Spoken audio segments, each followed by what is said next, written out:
आज का जो सेशन है वो कुछ अलग होगा, कुछ नया होगा। हर बार हम क्या करते थे कि एक डीएक्सएन का कोई भी एक प्रोडक्ट या नया प्रोडक्ट लेते थे और उसके बारे में सारी डिटेल में जानकारी लेते थे अकॉर्डिंग टू आयुर्वेदा। उस हर्ब के बारे में जानते थे या प्रोडक्ट के बारे में जानते थे, सारे बेनिफिट्स के बारे में जानते थे। लेकिन इस बार हम क्या करेंगे, लोगों के बहुत सारे इस तरीके की डिमांड आए थे कि उन्हें ये पता करना है कि कौन से डिसीज में आप किस तरीके के डीएक्सएन प्रोडक्ट्स यूज कर सकते हैं आप लोग। तो आज उसी तरीके से हम आज टॉपिक लेके आए हैं। जैसे कि हमारी ह्यूमन बॉडी में 12 टाइप के ऑर्गन के अकॉर्डिंग देखा जाए तो 12 टाइप के सिस्टम बताए गए हैं। जैसे कि रेस्पिरेटरी सिस्टम है, सर्कुलेटरी सिस्टम है, रिप्रोडक्टिव सिस्टम है, एंडोक्राइन सिस्टम है। अलग अलग सिस्टम्स होती है ऑर्गन वाइज। तो उसी तरीके की एक सिस्टम जो रेस्पिरेटरी सिस्टम है उसके बारे में हम जानेंगे। उसमें कौन से ऑर्गन्स आते हैं, उसमें कौन से डिसीजेस आते हैं, और उन डिसीजेस में आप किस तरीके के डीएक्सएम प्रोडक्ट्स आप दे सकते हो।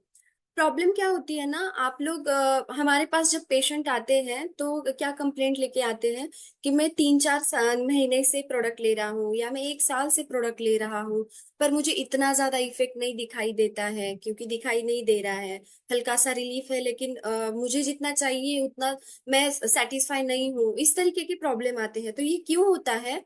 आपको अगर डिसीज के बारे में डिटेल नॉलेज नहीं है या ऑर्गन के बारे में कुछ ज्यादा पता नहीं है, इस तरीके के डिसीज में आपको कौन से इफेक्टिव प्रोडक्ट उन्हें देने चाहिए। एक्चुअली डीएक्सएन में हर एक सिस्टम पे काम करने वाले प्रोडक्ट अभी अवेलेबल है। बहुत सारी, बहुत बड़ी रेंज है अभी प्रोडक्ट की हमारे पास। लेकिन कौन से पेशेंट में कौन सा प्रोडक्ट ज्यादा इफेक्ट देगा यही पता नहीं है। तो प्रॉब्लम क्या होता है, डिस्ट्रीब्यूटर्स से ऐसे कुछ प्रोडक्ट्स भी पेशेंट को दिए जाते हैं जो कि उन्हें उन प्रोडक्ट की जरूरत ही नहीं है, फिर भी हम एक न्यूट्रिशनल सप्लीमेंट है या फिर वो हेल्थ के लिए बेनिफिशियल है इसीलिए हम देते हैं। लेकिन क्या होता है, जो मेन प्रॉब्लम है पेशेंट को वो रह जाता है साइड में। लेकिन आप उन्हें सिर्फ हेल्थ अकॉर्डिंग आप उन्हें सप्लीमेंट्स देना शुरू करते हैं। तो ये प्रॉब्लम ना हो, अगर आपको डिसीजेस के बारे में, सिस्टम के बारे में एक बेसिक नॉलेज होगा ना, तो आप पेशेंट को प्रॉपरली उनके प्रॉब्लम के हिसाब से, डिसीज के हिसाब से आप उन्हें सप्लीमेंट्स जो है वो दे पाएंगे और आप अच्छे रिजल्ट उनमें देख पाएंगे। तो पेशेंट हमारे पास आएगा ही नहीं, मतलब जब बहुत ही उन्हें नीड होगी तभी वो हमारे पास आएंगे। जो उनकी बेसिक या कॉमन प्रॉब्लम होंगी वो आप जब आप सिस्टम के बारे में जानेंगे और उसके अकॉर्डिंग आप उन्हें सप्लीमेंट्स देंगे तो उन्हें 100% उन्हें रिलीफ मिलेगा आपके सप्लीमेंट से। ठीक है, तो चलिए जानते हैं रेस्पिरेटरी सिस्टम के बारे में। उससे पहले एक सवाल, आज का जो सेशन होगा थोड़ा सा आप हम इंटरएक्टिव रखते हैं, क्योंकि आप बोर भी ना हो, क्योंकि हम प्रोडक्ट के रिलेटेड बाद में जानेंगे, पहले हम सिस्टम के बारे में जानने वाले हैं। तो आपको ऐसा ना लगे कि ये एकदम नया है या फिर आपका ध्यान थोड़ा सा भटक ना जाए, इसीलिए तो मुझे आपसे जानना है कि आपको कौन से डिसीजेस के बारे में पता है। जो रेस्पिरेशन मतलब सांस लेना, ठीक है, ब्रीद इन ब्रीद आउट। तो सांसों से रिलेटेड कौन से डिसीजेस आपको पता है, ये प्लीज आप चैट बॉक्स में बताइए।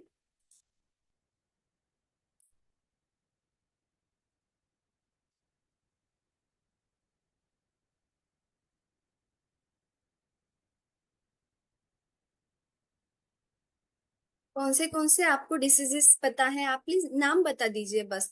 क्योंकि मुझे जानना जरूरी है कि आपको कितना नॉलेज है इसके बारे में, तो फिर हम उसके हिसाब से डिटेल में जान पाएंगे और कौन से डिसीजेस के बारे में आपको पता होना चाहिए। Right, bronchitis, asthma, COPD, pneumonia.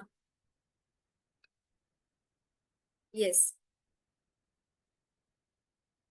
Yes, दमा, सांस फूलना, क्रॉनिक सीओपीडी, यस। नाइस। इन्हीं सारे डिसीजेस के बारे में हम आज एक बेसिक नॉलेज लेने वाले हैं। तो मतलब आपको, आप सबके आसपास ऐसे लोग होते भी हैं, आते भी हैं आपके लिए, आपके पास प्रोडक्ट लेने के लिए, और आपके घर में भी आपको दिखाई देगा। मेन जो बेसिक है, सबसे कॉमन है, जो कि बच्चों से लेके एल्डर्स तक, बूढ़ों तक, सबको सबको होता है, वो है कफ कोल्ड की प्रॉब्लम। वो भी आती है हमारे रिस्पायरेशन से रिलेटेड, राइट। जो कि बहुत कॉमन है, ये कभी भी हो जाती है, 12 महीने में कभी भी किसी को भी हो सकती है। इसका कोई भी पीरियड नहीं होता है कि इस समय में ये नहीं होना चाहिए, कुछ ठंडा खाओ हो जाता है। ओके, तो ये बेसिक है। कफ एंड कोल्ड, ये हम सबको पता है। दूसरा जो है, आप लोगों ने बहुत अच्छे से रिस्पॉन्स दिया, जैसे अस्थमा है।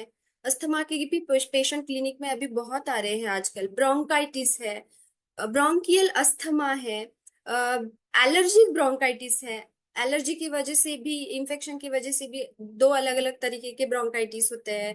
Then chronic obstructive pulmonary disease, जिसमें ब्रीदिंग में प्रॉब्लम होती है, सांस लेने में तकलीफ होती है, दैट इज सीओपीडी। फिर है ट्यूबरकुलोसिस। पल्मोनरी ट्यूबरकुलोसिस जो होता है वो भी रेस्पिरेशन से ही रिलेटेड होता है। ऐसे अलग अलग तरीके के डिसीजेस हैं जो आपके रेस्पिरेटरी सिस्टम से रिलेटेड होते हैं। तो इसका रीजन क्या होता है? कौन से रीजन होते हैं जिसकी वजह से रेस्पिरेटरी डिसीजेस को आपको झेलना पड़ता है या आप सफर करते हो? मेन होता है एयर पोल्यूशन। क्या हम देख रहे हैं कि अब एयर पोल्यूशन बहुत ज्यादा, गाड़ियां है, गाड़ी है या धूल मिट्टी है, इसकी वजह से जो है वो बहुत, ये बड़ी बड़ी फैक्ट्रीज है, उसकी वजह से एयर पोल्यूशन होता है। और एयर पोल्यूशन की वजह से भी आपके लंग्स जो है वो वीक हो जाते हैं, आपका रेस्पिरेटरी सिस्टम जो है वो वीक हो जाता है। अगर आपकी इम्यूनिटी ऑलरेडी वीक है तो आपको इजीली ये डिसीजेस कैच करते हैं। स्मोकिंग है, बहुत सारे लोग वो एडिक्शन होता है स्मोकिंग का, तो उसकी वजह से भी आपके लंग्स पे इफेक्ट होता है, आपके रेस्पिरेशन पे इफेक्ट होता है। एलर्जीज है, अलग अलग टाइप के एलर्जीज होती है। किसी को धूल से एलर्जी होती है, मिट्टी से एलर्जी होती है, डस्ट से एलर्जी होती है। लोगों को पेट से भी एलर्जी होती है। अगर पेट्स भी होते हैं किसी के घर में तो छींके आना, साइनोसाइटिस राइनाइटिस की प्रॉब्लम लोगों को होती है। फूलों से भी लोगों को एलर्जी होती है। फूल अगर स्मेल भी लेते हो तो उन्हें स्नेजिंग का प्रॉब्लम होता है या रनी नोज का प्रॉब्लम होता है। अलग अलग तरह तरह की एलर्जीज होती है जो कि आपकी रेस्पिरेटरी सिस्टम पे इफेक्ट करती है। देन वायरल और बैक्टीरियल इन्फेक्शन है। मोस्ट कॉमन हमें जो अभी पता है, जो कोविड 19 का इन्फेक्शन था, उसकी वजह से वो भी रेस्पिरेटरी डिसीज से या सिस्टम से रिलेटेड होता है। जेनेटिक भी होती है रेस्पिरेटरी डिसीजेस, मतलब अगर आपके मम्मी पापा को या फैमिली में किसी को भी हो तो वो हेरिडेटरी आपके पास आ जाती है। या फिर अगर आपको है तो चांस है कि आपके बच्चों में भी आ सकती है। तो जेनेटिक भी होती है ये प्रॉब्लम। एनवायरमेंटल कंडीशन, आप किस तरीके के एरिया में रह रहे हो, किस तरीके का आपकी सिटी है, वेदर कैसा है, उस पे भी डिपेंड करता है कि आपको ये डिसीजेस कितने फ्रिक्वेंट होगी या आप सफर कितना करोगे। सिडेंटरी लाइफस्टाइल है। आयुर्वेद में कहा गया है कि अगर आप एक जगह पे बैठ के बहुत काम करते हो, ज्यादा वॉकिंग नहीं है, एक्सरसाइज नहीं है, तो शरीर में कफ बढ़ता है। तो कफ बढ़ता है मतलब कफा रिलेटेड डिसीजेस भी आपको होते हैं। और ये कफा जो है वो मेनली अपर रेस्पिरेटरी डिसऑर्डर्स, जो आपके ऊपर लंग्स के ऊपर जो आपका शरीर होता है, तो इस पे अटैक करता है। ये कफ का स्थान बताया गया है। तो अगर आप फिजिकली एक्टिव नहीं हो तो आपको कफा रिलेटेड डिसऑर्डर्स या डिसीजेस आपको होते हैं। पुअर न्यूट्रिशन है, अगर आपका खान पान सही नहीं है, बाहर का ज्यादा खाते हो या ग्रीन वेजिटेबल्स ज्यादा नहीं खाते हो, मतलब खाना या खाने का टाइमिंग भी आपका फिक्स नहीं है, तभी भी आपकी इम्यूनिटी कम होके आपको इजीली ये इन्फेक्शन कैच कर सकता है। एंड स्ट्रेस है, तो स्ट्रेस कैसे रिलेटेड है रेस्पिरेटरी डिसीजेस से? तो अगर आप बहुत स्ट्रेस है, आपका माइंड वीक हो गया है, तो माइंड एंड बॉडी कनेक्शन है, राइट? अगर आप मेंटली स्ट्रेस्ड हो, मेंटली आप वीक हो, तो 100% वो आपकी बॉडी पे इफेक्ट करेगा, आपकी इम्यूनिटी वीक हो जाएगी और आपको इजीली ये जो इन्फेक्शंस है वो कैच करेंगे। जैसे डिसीजेस के नाम बताए, अस्थमा, सीओपीडी, ब्रोंकाइटिस, न्यूमोनिया है। न्यूमोनिया में क्या होता है? न्यूमोनिया में पहले इन्फेक्शन होता है, देन आपकी जो लंग्स है वहां आपके जो एयर सैक्स होते हैं उसमें पानी भर जाता है, इतना ज्यादा इन्फेक्शन आपको होता है। साइनोसाइटिस एलर्जीज है, साइनोसाइटिस है, राइनाइटिस है, आपके नाक में स्वेलिंग होना, नोज की जो मेम्ब्रेन होते हैं वहां पे स्वेलिंग होना, राइनाइटिस है। देन ब्रोंकियल ट्यूब जो होती है, आगे मैं आपको एक सिस्टम दिखाऊंगी, ब्रोंकियल ट्यूब जो होती है उसमें स्वेलिंग होना। इस तरीके की जो डिसीजेस होते हैं वो रेस्पिरेटरी सिस्टम के रिलेटेड आते हैं। आयुर्वेद के अकॉर्डिंग से रेस्पिरेटरी सिस्टम शुरू होती है नाक से लेके लंग्स तक, ठीक है? ये है nasal cavity. And then pharynx, ये भी आपको फूड डाइजेस्ट करने में और एयर पास करने में हेल्प करता है। लैरिंग्स, जिसे हम स्वर यंत्र कहते हैं, जिससे हमारी आवाज निकलती है, ये है trachea, tracheal tube. Then lungs, ये आपके फेफड़े। देन ब्रोंकाई, लंग्स के अंदर ये जो ट्यूब जा रही है, ब्रोंकाई, एल्वियोलाई, और ये है डायफ्राम, इसके नीचे फिर डाइजेस्टिव सिस्टम शुरू हो जाती है। ये जो है, इतने जो ऑर्गन्स आते हैं वो आते हैं रेस्पिरेटरी सिस्टम के रिलेटेड। अगर इससे रिलेटेड कोई भी आपको डिसीज है तो वो जाता है रेस्पिरेटरी डिसीजेस के अंदर। ठीक है। अकॉर्डिंग टू आयुर्वेद, आयुर्वेद के हिसाब से रेस्पिरेटरी हेल्थ या फिर प्राण वह स्रोतस जिसे हम कहते हैं, तो वो दोषों का अगर इम्बैलेंस होता है तो आपको इस तरीके की प्रॉब्लम्स, आयुर्वेद खेलता ही दोषों पे है, राइट, वात पित्त कफ। अगर बॉडी में कोई भी डिसीज होता है तो वो कनेक्ट किया जाता है वात पित्त कफ से। कौन सा दोष आपकी बॉडी में ज्यादा है, कौन से दोष की वृद्धि हुई है, कौन से दोषों का क्षय हुआ है, उसके हिसाब से वो डिसीज हम डिसाइड करते हैं और उसी के हिसाब से आपको ट्रीटमेंट भी दी जाती है। तो वातक जो दोष है वो आपके बॉडी में ड्राइनेस बढ़ाता है, राइट, जो ड्राइनेस है वो बढ़ाता है। और अस्थमा के पेशेंट आप देखोगे, जिसे आयुर्वेद में तमक श्वास से कंपेयर किया गया है, अस्थमा के पेशेंट जब सोते हैं रात को तो उन्हें ज्यादा खांसी आती है और ड्राई कफ ज्यादा दिखता है, जो बलगम है वो बाहर निकलता ही नहीं है, उन्हें बहुत तकलीफ होती है, खांसी ज्यादा होती है, तो बॉडी में ड्राइनेस बढ़ चुकी होती है, उसके अकॉर्डिंग हम ट्रीटमेंट देते हैं। पित्ता इम्बैलेंस अगर होता है तो पित्ता का काम क्या है, बॉडी में स्वेलिंग जब आती है, रेडनेस जो होती है, पित्ता की पोटेंसी होती है हॉट, तो हीट रिलेटेड, मतलब पानी भरना लंग्स में, जैसे न्यूमोनिया की प्रॉब्लम है या स्वेलिंग होना, अंदर सूजन है, लंग्स में स्वेलिंग है, ब्रोंकियल ट्यूब में स्वेलिंग है, आइटिस, ब्रोंकाइटिस जो वर्ड है ना, अगर इन्फ्लामेशन कहीं पे भी आता है तो ये वर्ड आपको मिलेगा, आइटिस, ब्रोंकाइटिस हो, फेरेंजाइटिस हो, लैरेंजाइटिस हो, ये जो प्रॉब्लम होती है वो पित्ता का इम्बैलेंस होने से होती है। कफा, कफा रिलेटेड जो भी प्रॉब्लम्स होते हैं, मतलब ज्यादा म्यूकस निकलता है, बलगम, कफ बहुत ज्यादा पड़ रहा है, तब समझना कि आपकी बॉडी में कफ दोष का इम्बैलेंस हो गया है, कफ दोष बढ़ गया है। सर्दी खांसी होना, कोल्ड होना, कफ होना, कंजेशन होना, छाती में ऐसे लग रहा है कि बहुत कफ है, बहुत कफ जा रहा है, इस तरीके की जो प्रॉब्लम्स होती हैं वो आती है कफा के इम्बैलेंस में, राइट।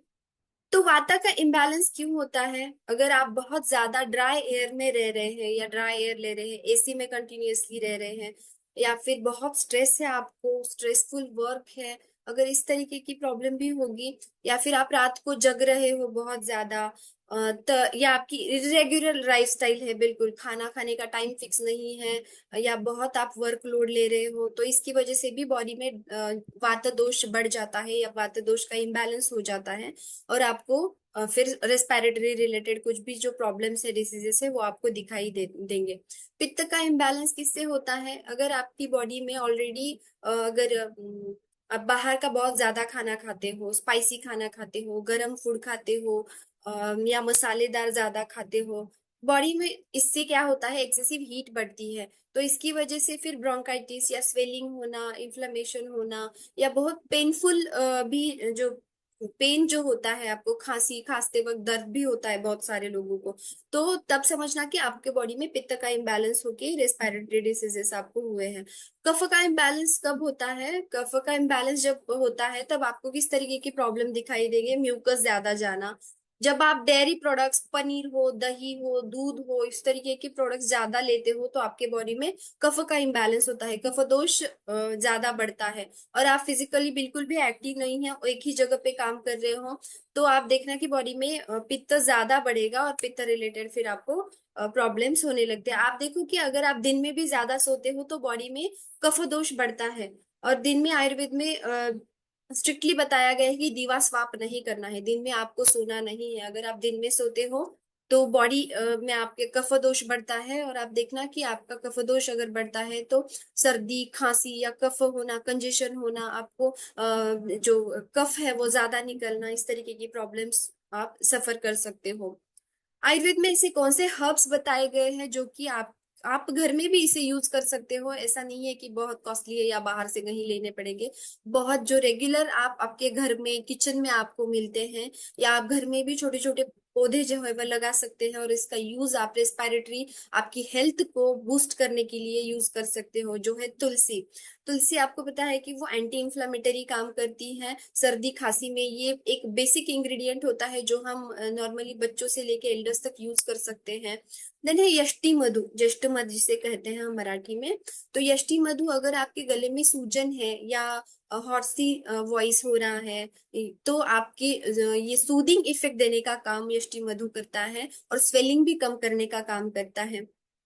अदरक, जिंजर तो हम सबको पता है, वेट जिंजर हो ड्राई जिंजर हो, ये दोनों तरीके की जिंजर आप कफ कोल्ड के लिए आप यूज कर सकते हो। ये बहुत कॉमन हर्ब है, तो आपको ये कहीं पे भी मिल जाएंगे। जो नीलगिरी है, नीलगिरी हम सबको पता है, उसका स्मेल हम देखते हैं कि सर्दी खांसी अगर ज्यादा होती है या लंग्स रिलेटेड कुछ भी होता है, तो एनोरेक्सिया भी बहुत सारे लोगों को होता है, मतलब स्मेल नहीं आना, या फिर सॉरी स्मेल नहीं आना, फिर एनोस्मिया की भी प्रॉब्लम होती है, एनोरेक्सिया मतलब भूख वगैरह नहीं लगना, ये भी सारी प्रॉब्लम्स पेशेंट को होती हैं। तो नीलगिरी का अगर आप पानी, गर्म पानी में डाल के थोड़ा सा स्टीम लेते हो, तो नाक आपकी जो है, बंद नाक जो है वो खुल जाती है। तो आपको जो एनोस्मिया की जो प्रॉब्लम हो रही है उसमें भी ये हेल्प करता है। और जो स्वेलिंग है उसमें भी ये एंटी इंफ्लेमेटरी का काम करता है, तो जो एयरवेज आपके ब्लॉक हुए हैं उसे भी रिलीज करने का काम करता है। हल्दी है, हम सबको पता है कफ कोल्ड जब भी होता है ये कफ को कम करता है, एंटी इंफ्लेमेटरी है, एंटीऑक्सीडेंट रिच होती है हल्दी। तो कफ कोल्ड कभी भी होता है तो बेसिक ट्रीटमेंट देने के लिए हल्दी बहुत ही हेल्पफुल होती है। दूसरे जो है कि ये हो गया अभी हर्ब्स के बारे में जो आप इंटरनली ले सकते हो। दूसरा है आयुर्वेद में बताया गया है, आपको अगर लंग्स को आपके हेल्दी रखना है, रेस्पिरेशन को हेल्दी रखना है, तो आपको ब्रीदिंग टेक्निक आपको फॉलो करनी होगी। आपकी जो सांस लेने की प्रोसीजर है, जिस तरीके से आप उससे आपको एनहांस करना है, आपके लंग्स के हेल्थ को बूस्ट करना है, तो आपको रेगुलरली प्राणायाम है, प्राणायाम में आता है अनुलोम विलोम, कपाल भाती, या फिर deep breathing, breathe in breathe out, meditation, ये सारी चीजें आपको करना जरूरी है। इससे आप स्ट्रेसफुल अगर आपका वर्क होगा तो आपको स्ट्रेस भी रिलीव होगा, और आपकी इम्यूनिटी भी बढ़ने में मदद होगी, और आपकी रेस्पिरेटरी हेल्थ भी अच्छी रहेगी। डाइट एंड लाइफस्टाइल के बारे में जैसे मैंने कहा कि अगर आप डाइट भी प्रॉपर फॉलो नहीं करते हो तो दोषों का इम्बैलेंस होता है और आप रेस्पिरेटरी डिसीजेस को सफर कर सकते हो। इसीलिए डाइट भी प्रॉपर रखना बहुत जरूरी है। सिर्फ डीएक्सएन के प्रोडक्ट्स हम एज ए न्यूट्रिशनल सप्लीमेंट्स देते जरूर हैं, लेकिन लोगों को हम ये नहीं बताते कि आपको डाइट भी उसी के साथ उतना ही फॉलो करना है। सिर्फ आप सप्लीमेंट्स लेके हेल्दी नहीं रह सकते, साइमल्टेनियस आपको उसके साथ आपका जो डाइट है वो भी मेंटेन करना होता है, आपको वो भी फॉलो करना होता है, तभी आपको उसके रिजल्ट उतनी जल्दी और उतने परफेक्टली मिलते हैं। डिटॉक्सिफिकेशन है, जैसे कि हर्बल टीज है, डीएक्सएन में भी रिशिगैनो टी है, मसाला टी है, ये भी आप यूज कर सकते हो रेस्पिरेटरी हेल्थ को स्ट्रांग रखने के लिए। तो ये क्लिनजिंग जैसे कि डिटॉक्सिफिकेशन का ही काम करती है। ये जो चाय का पानी वगैरह है, सिर्फ उसमें शुगर ऐड नहीं करनी है। अगर स्वीटनर, एज ए स्वीटनर आपको यूज करना है तो आप हेल्दी अल्टरनेटिव्स हैं हमारे पास, जैसे कोकोनट शुगर है, गुड़ है, या फिर आप हनी का भी यूज कर सकते हो, तो वो भी कफ को कम करने में मदद करते हैं। दूसरा है आयुर्वेदा में जैसे कि थेरेपीज बताई जाती है, नस्य थेरेपी है, आपने सुना भी होगा कि नेजल थेरेपी होती है। उसमें हम दो दो ड्रॉप जो होते हैं वो ऑयल के, जो मेडिकेटेड ऑयल होता है, या फिर नॉर्मल आप जो घी है उसे भी यूज कर सकते हैं। आपको अगर नाक में डालने नहीं है बूंद, तो आप ये जो ईयरबड होती है हमारी, तो वो बड लेके आप सिर्फ कोकोनट ऑयल या फिर घी में आप डिप करके सिर्फ आपको जो नेजल पार्ट है आपका, नॉस्ट्रिल्स है, उसमें सिर्फ घुमाना है। तो इससे क्या होगा कि उसमें मॉइस्चर मेंटेन रहेगा, जो ड्राइनेस है वो नहीं होगी। वाता रिलेटेड अगर आपको ड्राइनेस बहुत ज्यादा बढ़ गई है, बहुत सारे लोगों को ऐसे लगता है कि मेरे नाक में बहुत ज्यादा ड्राइनेस बढ़ गई है, इसकी वजह से बहुत सारे लोगों को जब आप प्रिक करते हो तो वो ब्लीडिंग भी हो जाती है बहुत सारे लोगों को। अभी समर में ये प्रॉब्लम बहुत ज्यादा होती है, तो आपको सिर्फ आपकी नेजल, आपकी जो नॉस्ट्रिल्स है उसके अंदर से ऑयल या वर्जिन कोकोनट ऑयल या फिर घी को आपको अप्लाई करना है, तो वो ड्राइनेस या मॉइस्चर मेंटेन रहेगी। जैसे प्राणायाम के बारे में बताया, वो करना कंपलसरी है। अगर आपकी लंग्स की हेल्थ आपको लग रहा है कि वीक है, मुझे ब्रीदिंग की प्रॉब्लम हो रही है, ब्रीदिंग डिफिकल्टीज हो रही है, तो अगर आप रेगुलरली ब्रीदिंग टेक्निक्स यूज करते हो, इस तरीके की आप जो प्राणायाम है वो फॉलो करते हो, तो ये प्रॉब्लम धीरे धीरे कम होती है। हर्बल स्टीम्स, जैसे मैंने कहा कि अभी आपको स्टीम आपको लेनी है, तो नॉर्मली हम जो घर में स्टीम लेते हैं सिर्फ उसमें आपको मेडिकेटेड जो हर्ब्स होते हैं वो ऐड करने हैं। उसमें अश्वगंधा आता है, यष्टि मधु आता है, नीलगिरी है, अदरक है, या फिर मिंट है, पुदीना है, ये सारी चीजें डाल के अगर उसका काढ़ा बना के, डिकॉक्शन बना के उसका अगर हर्बल स्टीम लेते हो तो वो भी कफ कोल्ड कम करने में या लंग्स की हेल्थ को इम्प्रूव करने में, स्वेलिंग कम करने में हेल्प करता है। अभी हम आते हैं मेन टॉपिक पे जिसके लिए हम सब वेट कर रहे हैं, जो कि है डीएक्सएम प्रोडक्ट्स। राइट, अभी रेस्पिरेटरी सिस्टम के बारे में बेसिक हमने जानकारी ली कि कौन से टाइप के डिसीजेस होते हैं। राइट, आपके पास भी बहुत सारे लोग आते होंगे कि इस तरीके की प्रॉब्लम हो रही है, हमें कौन से प्रोडक्ट लेने चाहिए। आप प्रोडक्ट देते भी हो लेकिन सारे बहुत सारे, जैसे मैंने कहा कि बहुत सारे जो लोग होते हैं वो सारी तरीके के सप्लीमेंट्स दे देते हैं, जिनकी जरूरत नहीं है वो भी दे देते हैं। लोग ले रहे होते हैं वो प्रोडक्ट्स, लेकिन रिजल्ट ही नहीं आ पाता जैसे आपको चाहिए। कि आपको लगता है कि हाँ ये पेशेंट तो एक दो महीने में तो उसको ठीक लगना ही है, लेकिन नहीं होता है। क्यों नहीं होता? क्योंकि जरूरत ना होते हुए भी कुछ सप्लीमेंट्स आपसे वो दिए जाते हैं, क्योंकि उसकी जरूरत ही नहीं है अभी उनके बॉडी को, तो देना जरूरी नहीं है। बहुत सारे लोगों को मैंने बताया अभी कि आप सारे प्रोडक्ट्स का एक जूस बना के, कॉम्बिनेशन बना के लेते हो। ये सच में जरूरी है? आप अपने खुद के बॉडी से पूछिए, आपसे पूछिए कि सच में जरूरी है सारे प्रोडक्ट्स को मिक्स करके लेना? बिल्कुल नहीं। ऐसी बात नहीं है कि डीएक्सएन ने हमें सारे न्यूट्रिशनल सप्लीमेंट्स अवेलेबल करके दिए हैं, प्रोवाइड किए हैं, तो इसका मतलब ये नहीं है कि सारे प्रोडक्ट्स हेल्दी है और सारे एक साथ ही लेने हैं। बिल्कुल जरूरी नहीं है। आपकी बॉडी को जितनी प्रोडक्ट की जरूरत है, आप अगर हेल्दी हो तो यस, आप जो कोर प्रोडक्ट्स हैं तो आप वो कंटिन्यूअसली लीजिए, कोई भी प्रॉब्लम नहीं है। लेकिन अगर आपको कोई भी हेल्थ इशू है, किसी भी सिस्टम से रिलेटेड, किसी भी ऑर्गन से रिलेटेड, तो आपको पर्टिकुलर कोर प्रोडक्ट्स के साथ आपको सपोर्टिव मेडिसिन ऐसी देनी चाहिए जो कि पर्टिकुलर उस ऑर्गन पे, उस डिसीज पे काम करे, ताकि कोर प्रोडक्ट्स जो है वो डिटॉक्सिफिकेशन का, इम्यूनिटी बढ़ाने का काम करे। और जो सपोर्टिव हमारे सप्लीमेंट्स हैं वो एग्जैक्टली exactly उस ऑर्गन पे, उस डिसीज पे काम करे। आई होप आपको समझ में आ रहा है। तो इस तरीके के कॉम्बिनेशन में अगर आप पेशेंट को या फिर आपके पास जो भी लोग आते हैं प्रॉब्लम्स लेके, इस तरीके से अगर आप कॉम्बिनेशन में देते हो core products plus supportive supplements जो भी है, अगर इस तरीके से आप देते हो तो आपको 100% पेशेंट में रिजल्ट दिखाई देगा। ओके, क्योंकि डीएक्सएन की philosophy he wellness and preventive पे है। हम हेल्दी पर्सन के लिए, हेल्दी बनाने के लिए, शरीर की हमारी इम्यूनिटी बढ़ाने के लिए, ताकत बढ़ाने के लिए ये प्रोडक्ट्स प्रोवाइड करते हैं, किसी भी पेशेंट हो या किसी भी पर्सन को। राइट, डिसीज, तो अगर डिसीज हो जाने के बाद पेशेंट हमारे पास आता है तो हमें उसे प्रॉपर ट्रीटमेंट देना, प्रॉपर सप्लीमेंट देना बहुत जरूरी है। अगर आप कोई भी डिसीज नहीं है, आपको सिर्फ वेलनेस के लिए ये लेना है, तो यस, कोई भी टेंशन नहीं है, आप ले सकते हो प्रोडक्ट्स। सिर्फ आपकी प्रकृति आपको पता होनी चाहिए कि कौन सा प्रोडक्ट लेने से, सपोर्टिव मेडिसिन लेने से आपके बॉडी में हीट बढ़ेगी, ड्राइनेस बढ़ेगी, ये अगर पता होगा तो आप वो प्रोडक्ट जो है, सप्लीमेंट जो है, थोड़ा सा अवॉइड करके फिर अकॉर्डिंग टू आपकी हेल्थ आप वो ले सकते हो। तो नेक्स्ट क्वेश्चन है आप लोगों के लिए। आप ही मुझे बताएंगे कि डीएक्सएन में अभी प्रोडक्ट, ऐसे कौन से प्रोडक्ट्स अभी अवेलेबल हैं जो कि रेस्पिरेटरी डिसीज के ऊपर बहुत अच्छे से काम करते हैं। जितने भी आपको नाम पता है आप प्लीज चैट बॉक्स में बता दीजिए। आपको कौन से प्रोडक्ट्स पता है, और आप कौन से पेशेंट में, अगर इस तरीके के पेशेंट आते हैं तो कौन से प्रोडक्ट आप उन्हें देते हो। आरजी, जीएल, स्पिरुलिना, नोनी, ये तो कॉमन है, ये हम सब पेशेंट में दे सकते हैं। ये कोर प्रोडक्ट्स है, ये कंपलसरी है फॉर डिटॉक्सिफिकेशन, आप देना ही है आपको। ओके, सपोर्टिव, सिर्फ रेस्पिरेटरी डिसीज के ऊपर आप कौन से प्रोडक्ट देते हो? राइट, सितोपैन। Okay, ashwagandha is okay, ashwagandha is रसायन। सितोपैन, कॉर्डिसेप, राइट। कोकोजी इज, हाँ ठीक है, कोकोजी भी, लेकिन पर्टिकुलरली हम रेस्पिरेटरी डिसीजेस पे नहीं देते। आमलकी, वेरी गुड। च्यवनद्रव्य काढ़ा, यस, कॉर्डिसेप, च्यवनद्रव्य काढ़ा, सितोपैन। हाँ, कोकोजी हम सॉरी 2 मिनट्स, आप नाम बताइए मैं पानी पीती हूँ तब तक।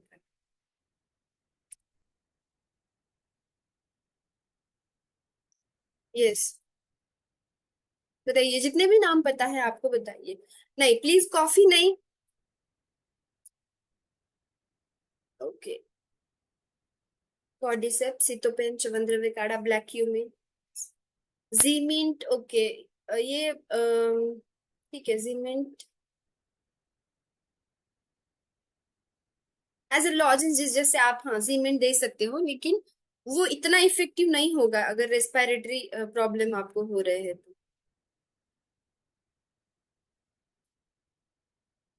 Spice T.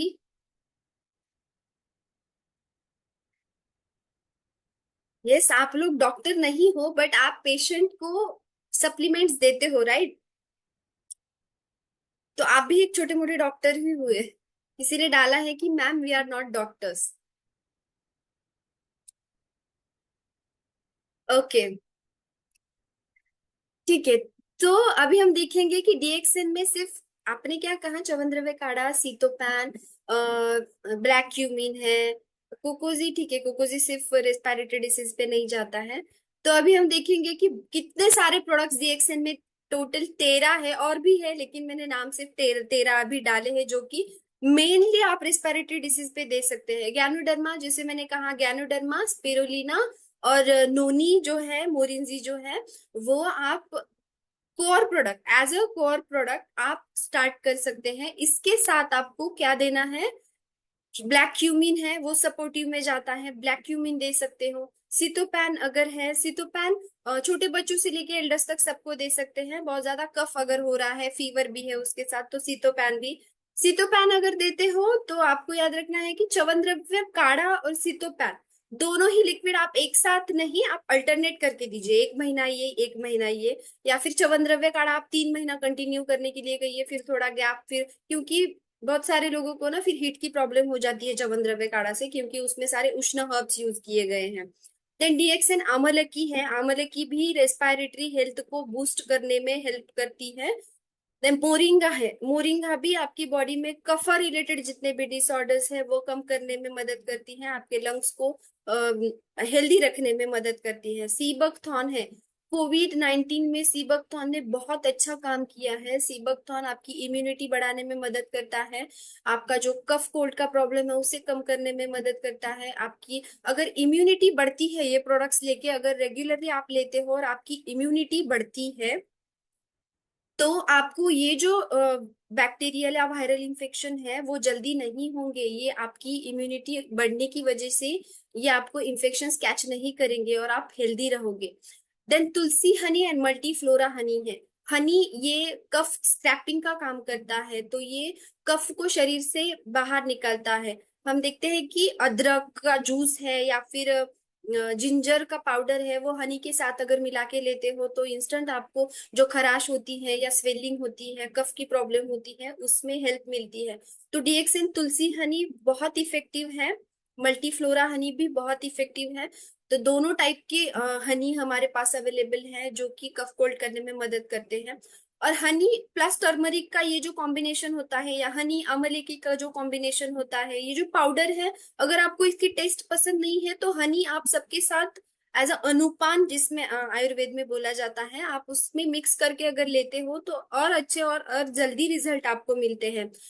तो आप नोट डाउन कर लीजिए, इतने सारे प्रोडक्ट्स आप रेस्पिरेटरी डिसीज पे दे सकते हैं, तो रेस्पिरेटरी हेल्थ बूस्ट करने के लिए दे सकते हैं।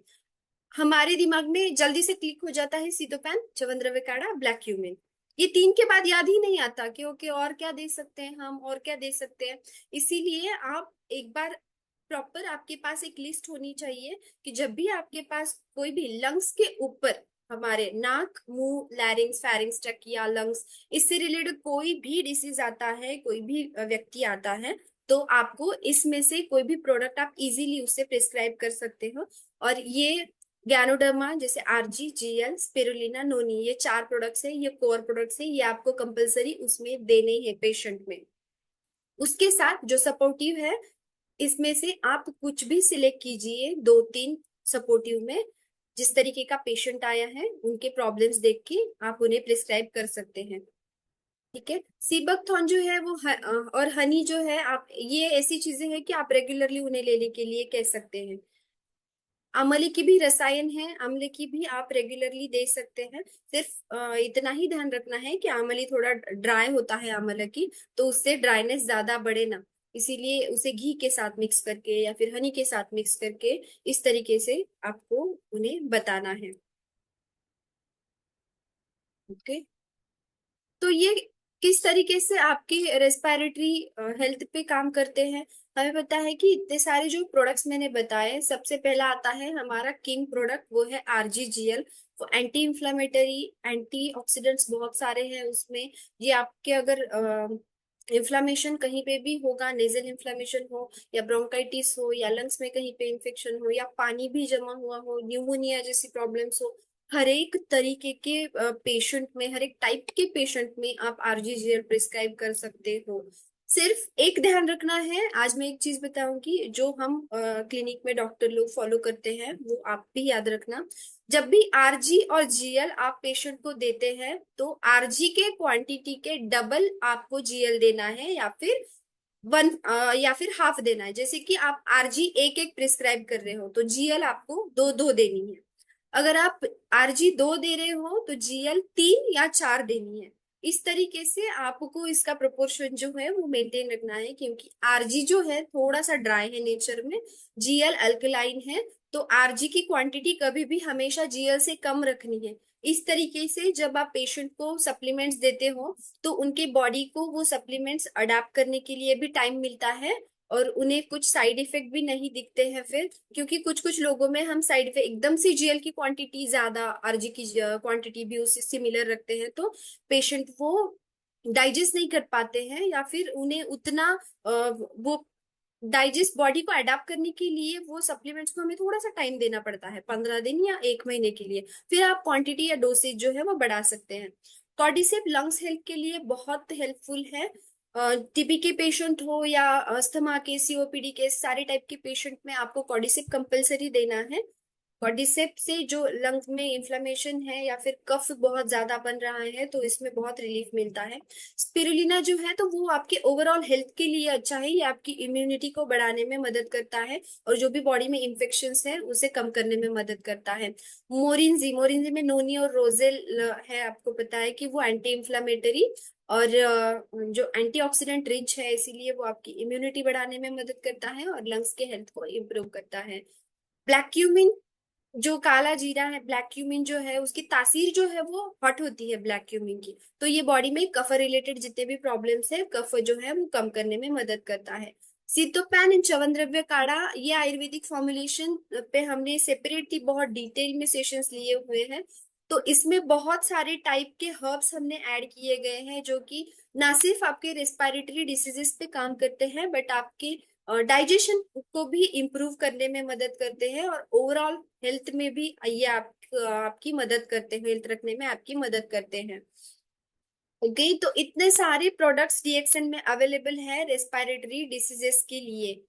दूसरी जो एक बात है कि रेस्पिरेटरी हेल्थ को कैसे मेंटेन करना है, जैसे मैंने कहा, आप सिर्फ पेशेंट को सप्लीमेंट्स देके छोड़ नहीं सकते कि आप सप्लीमेंट्स ले लो, आप 100% ठीक हो जाओगे, ये आप क्लेम नहीं कर सकते। अगर वो बंदा डाइट डाइट ही फॉलो नहीं कर रहा है, या हेल्दी लाइफस्टाइल नहीं है, कभी भी उठ रहे हैं कभी भी खा रहे हैं, सोने का टाइम नहीं है, उठने का टाइम नहीं है, स्ट्रेसफुल लाइफ जी रहे हैं, और फिर सप्लीमेंट्स ले रहे हैं और कह रहे हैं कि सप्लीमेंट्स का इफेक्ट ही नहीं हो पा रहा है, सॉरी, आपको आपकी लाइफस्टाइल चेंज करनी ही पड़ेगी। सिर्फ सप्लीमेंट लेते हुए आप ठीक नहीं हो सकते हैं। उसके लिए आपकी बॉडी ने उस सप्लीमेंट्स को भी साथ देना जरूरी है, इसीलिए आपको एक प्रॉपर हेल्दी लाइफस्टाइल फॉलो करनी है। ट्राई करना है जितना ज्यादा, हमें पता है मॉडर्न लाइफस्टाइल अभी हमारी कैसी है, वर्क लोड ज्यादा होता है, सोने का टाइम नहीं है फिक्स, सबके बारे में है, मेरी मेरी भी बारे में यही होता है। हम कितना भी ट्राई करें, हम प्रॉपर सब फॉलो नहीं कर सकते, बट हाँ, हम ट्राई कर सकते हैं कि सुबह जल्दी उठे, रात को मोबाइल रखे जल्दी सो जाए, या फिर खाने पीने की चीजें हैं, ज्यादा से ज्यादा हेल्दी खाना खाएं, वेजिटेबल्स हमारे लाइफ में रखें, या फिर एक्सरसाइज जो है, आजकल एक्सरसाइज तो बहुत ही कम लोग करते होंगे शायद, क्योंकि टाइम ही नहीं मिल पाता है। तो इतना थोड़ा आधा घंटा 1 घंटा हम खुद के लिए निकाले, सिर्फ खुद के लिए, हमारी बॉडी के लिए, फॉर एक्सरसाइज। जो ब्रीदिंग टेक्निक्स बताई गई हैं, एटलीस्ट 10 मिनट सुबह रोज, 10 मिनट आप थोड़े से ब्रीदिंग एक्सरसाइज करें। क्योंकि कोविड-19 में हमने देखा कितने लोगों ने अपनी जान गंवाई, जस्ट बिकॉज क्योंकि उनकी इम्यूनिटी कम है और उन्हें बहुत इजीली इन्फेक्शन कैच हुआ। इतना इम्यूनिटी वीक हो जाने की वजह से, अगर आपकी इम्यूनिटी हेल्दी होगी तो आपको इन्फेक्शन नहीं होगा। ठीक है, आपको सिर्फ आपको इम्यूनिटी पे ध्यान देना है। तो डीएक्सिन के सप्लीमेंट जो है वो आपकी हेल्थ मेंटेन रखने में, इम्यूनिटी बढ़ाने में मदद करते हैं। बट उससे साथ लगेगी आपकी एक हेल्दी लाइफस्टाइल मेंटेन करने की। ठीक है, तो सप्लीमेंट्स प्लस एक हेल्दी लाइफस्टाइल, आपको इन दोनों का कॉम्बिनेशन करके आपकी हेल्थ और अच्छी बनानी है। सो आई होप आपको आज का सेशन अच्छा लगा होगा और समझ में भी आया होगा। अगर कुछ भी क्वेरीज है आपको आज के सेशन रिलेटेड और प्रोडक्ट्स रिलेटेड और भी कुछ जानना है, तो आप सवाल पूछ सकते हैं। Thank you so much.